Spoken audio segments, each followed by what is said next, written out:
নমস্কার, আমি কবিতার কলতান থেকে আমার চ্যানেলে সবাইকে স্বাগতম। বড়দেরকে প্রণাম জানাই, ছোটোদেরকে অনেক অনেক আদর আর ভালোবাসা জানিয়ে আমি চলে এসেছি হ্যাশট্যাগ আমরা সকলের আজকের বিষয় নিয়ে।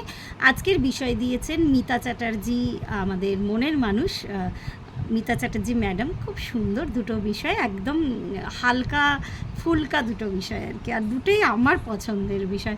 প্রথম বিষয়টা হচ্ছে যে আজকে আমি প্রথম ভিডিও করছি সম্ভবত, এখনও পর্যন্ত কারো নোটিফিকেশান আসেনি। আমার এতটাই পছন্দের দুটো বিষয়, একটা হচ্ছে যে ফেসবুকের মাধ্যমে ছোটোবেলার বন্ধুদের খুঁজে পাওয়া, আর নেক্সট বিষয় হচ্ছে দোল খেলার আনন্দ। আর আমি একান্তভাবে কৃতজ্ঞ আর কি মার্ক জুকারবার্গের কাছে, যে ফেসবুকের থ্রুতে আমার অনেক হারিয়ে যাওয়া বন্ধুদেরকে আমি খুঁজে পেয়েছি। আর অত্যন্ত ধন্যবাদ আর কি, থ্যাঙ্কস টু ফেসবুক। আর মিতা চ্যাটার্জি ম্যাডামকে অনেক অনেক ধন্যবাদ। আমি পেয়েছি আমি একটু বন্ধুপ্রেমী মানুষ। হ্যাঁ, তো ফেসবুক আমি ইউজ করতে শুরু করি 2010 সাল থেকে।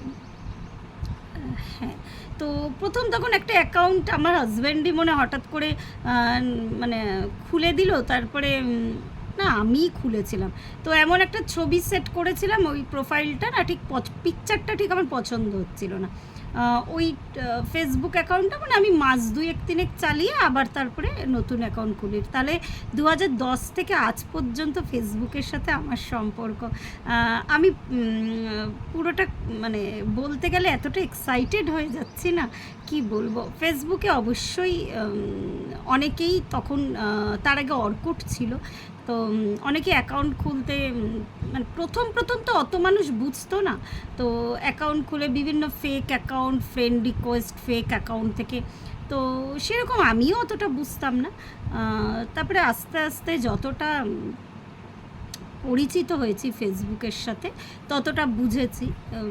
তখন দেখতাম যে এরকম ফ্রেন্ড রিকোয়েস্ট আসছি, বা কী করে কোথায় কীভাবে লাইক দিতে হয়, ট্যাগটা না আমি কোনো দিনই সেইভাবে করতাম না, কিন্তু প্রথম যখন জানতাম না তখন ট্যাগ করে ফেলতাম।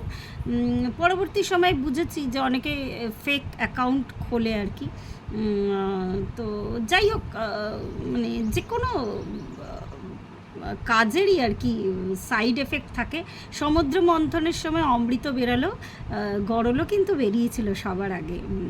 তো একটা যে কোনো ভালো জিনিসেরই দুটো দিক থাকে। তো ফেসবুক নিয়ে আমার অনেক কিছু বলার আছে। আমরা একটু আস্তে আস্তে যারা বয়সের দিকে চলে যাচ্ছি, আমাদের কাছে ইনস্টাগ্রাম আমার মনে খুব রিসেন্ট বাচ্চারা ইউজ করে আর কি। আমি মোটামুটি ফেসবুকেই অভ্যস্ত, ইনস্টা অ্যাকাউন্ট আছে, কিন্তু কেন জানি না ফেসবুকটাকেই বেশি ভালোবেসে ফেলেছি। আর অবশ্যই সাবধানতা অবলম্বন করতে হয়। আমি নতুন প্রজন্মকে আমার বলার কিছু নেই ভাই, তারা অনেক বেশি কিছু আমার থেকে জানে। আর ফেসবুকের মাধ্যমে না অনেক গুরুত্বপূর্ণ মানুষের সাথেও আমার যোগাযোগ হয়েছে। সবটা হয়তো আমি এখানে বলতে পারবো না, যে কী বলবো আর কি, অনেক কিছু আমি বলে বোঝাতে পারবো না। যে তখন তো অতটা বুঝতাম না। তো যাই হোক, আমাদের এই ইউটিউবের মাধ্যমে যেমন আমাদের অনেকের সাথে যোগাযোগ হয়েছে, আলাপ হয়েছে, তো ফেসবুকের মাধ্যমে অনেক গুরুত্বপূর্ণ মানুষের সাথে কিন্তু আলাপ হয়েছিল।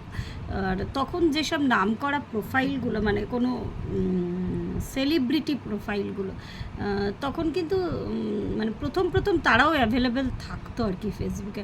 অনেক সময় পরে শুনেছিলাম তাদের হয়তো অ্যাসিস্ট্যান্ট বা পিএরা চালায়, তাদের অ্যাকাউন্টটা হ্যান্ডেল করে, কিন্তু প্রথম দিকে ওটা হতো না। আমার খুব সম্ভবত 2010-এই ইন্ট্রোডিউস করেছি ইন্ডিয়াতে ফেসবুক, তো মোটামুটি তখন থেকে আমার অ্যাকাউন্টটা।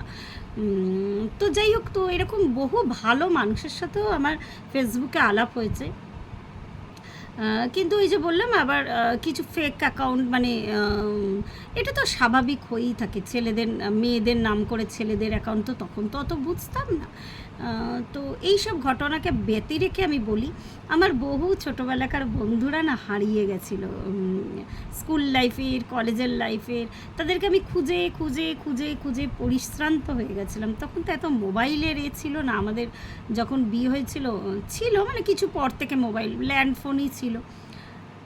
তো সেসব বন্ধুদেরকে আর পাচ্ছিলাম, মানে আমি কিছুতেই সার্চ করে পাচ্ছি না, তাদের নাম দিয়ে তাদের সারনেম দিয়ে কিছুতেই পাচ্ছি না। আমার মনে আছে তখন ফেসবুকে একটা অ্যাড দিত, বৃদ্ধ দুই ভদ্রলোকের আর কি, যারা যারা একটা মনে করতে পারছেন একটু মনে করবেন, খুব সুন্দর একটা অ্যাড আর কি, ফেসবুক থেকে খুঁজে বার করে, মানে এক মানে বৃদ্ধ, দুজনেই বৃদ্ধ ভদ্রলোক আর কি।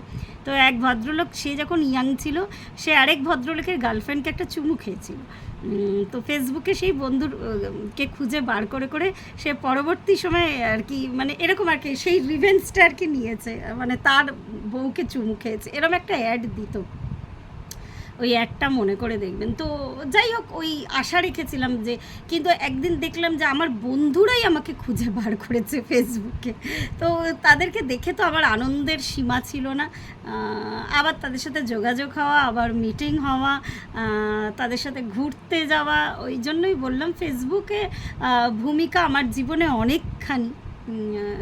আর এই যে আমার মানে যেসব স্মৃতিগুলো আজকে থেকে 2010 থেকে আজকে 2024 সাল, 14 বছর, তো আমার পরিবর্তন, আমার ছেলের পৈতে থেকে শুরু করে বিভিন্ন আমার জীবনে যা যা ঘটনা প্রবাহ, আমি কিন্তু ফেসবুকে ছবিটা এই জন্যই আপলোড করে রাখি। ছবিতে বা কিছু কবিতা লিখলে হঠাৎ করে হয়তো 4টে লাইন মাথায় এলো, আমি কিন্তু আপলোড করে রাখি, যে সেগুলো যাতে আমি খুঁজে পাই। কেন অনেক সময় প্রিন্টিং যে ছবিগুলো হয় ওগুলো কিন্তু নষ্ট হয়, গেছেও আমার অনেক ছবি, সেগুলোকে সঠিকভাবে মাঝে মাঝে কিছুদিন অন্তর অন্তরই খুলে একটু যত্ন নিতে হয়, তো সেটা তো সবসময় নেওয়া যায় না।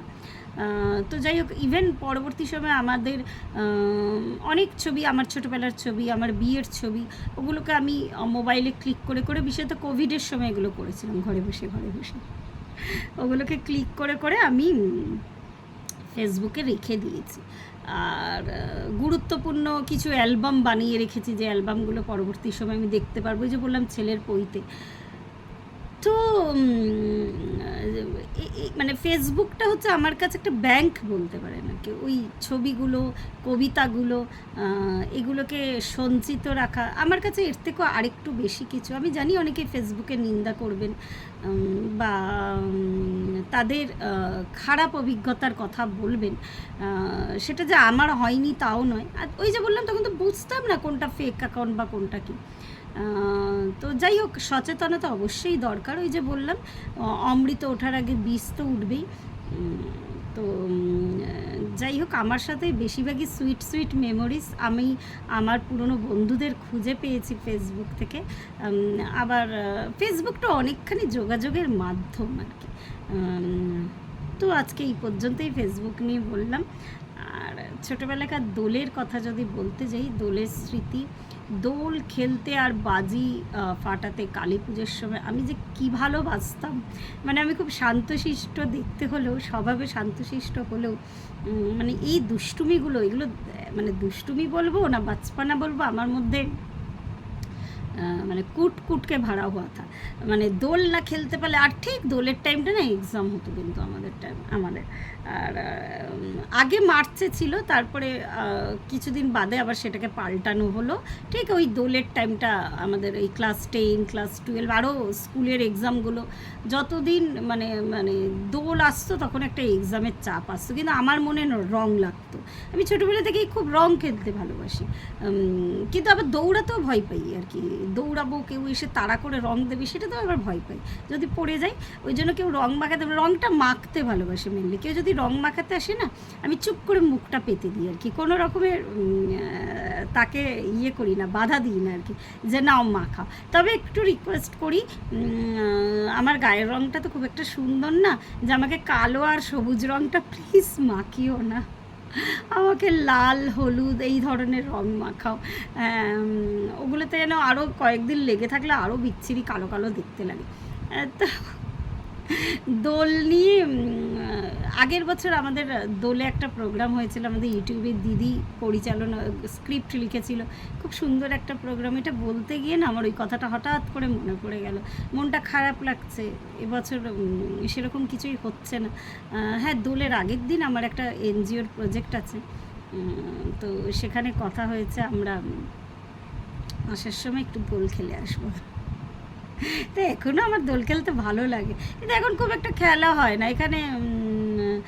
তখনও খেলা হতো না, বাবা মা বকতো, এই বাইরে বেরোবি না, ছেলেরা এসে রং মাখিয়ে দেবে, কে কার কথা শোনে আর কি। মানে আমি তো রং মাখতে ভালোবাসি, এটাই হচ্ছে ব্যাপার। তো যাই হোক, বিয়ের পরেও আস্তে আস্তে দোল খেলাটা সেইভাবে হতো না। দোল আমি সেইভাবে যে খুব খেলেছি তা না, ছোটোবেলা একদম অবুঝ অবস্থায় খেলতাম, কিন্তু ওই যে বাধা থাকতো আর আমার চোখ থেকে জল বেরাতো, যেই আমাকে দোল খেলতে দিচ্ছে না, কী যে ভেতর ভেতর রাগ হতো কী বলবো। এখন দোল আমার কাছে একটা অন্য মানে নিয়ে এসেছে। এখন দোল আমার কাছে শ্রীকৃষ্ণের, শ্রী রাধিকার দোল। তো আমি মাঝে মাঝে ওই বাঁকে বিহারীজির ভিডিওগুলো দেখি দোল উৎসবের। আর এখন দোল একটু আমার কাছে অন্য ধরনের মানে রাখে। রং মাখা, রং মাখানো এইসবের থেকে এখনও এগুলো ভালোবাসি, কিন্তু এই সবের থেকেও একটু অন্যরকম একটা বেশ। আর দোলের সময়টা এমনই না, বসন্তকাল তো আমার মনে হয় দেখবেন তখন সবার মনে, একটু চেক করে দেখবেন সবার মনে একটা রং লাগে, কিন্তু শুধু আমার মনে না, সবার মনেই একটা রং লাগে দোলের সময়টা এলে। তো এটাই বললাম। জানি না কতটা মনের ভাব প্রকাশ করতে পারলাম আমি। মিতা চ্যাটার্জি ম্যাডাম শুনে বলবেন কেমন লাগলো, প্রত্যেকে শুনবেন আর প্রত্যেকেরটা শোনার জন্য আমি অপেক্ষায় থাকলাম। তো আজকে এই পর্যন্তই, ধন্যবাদ।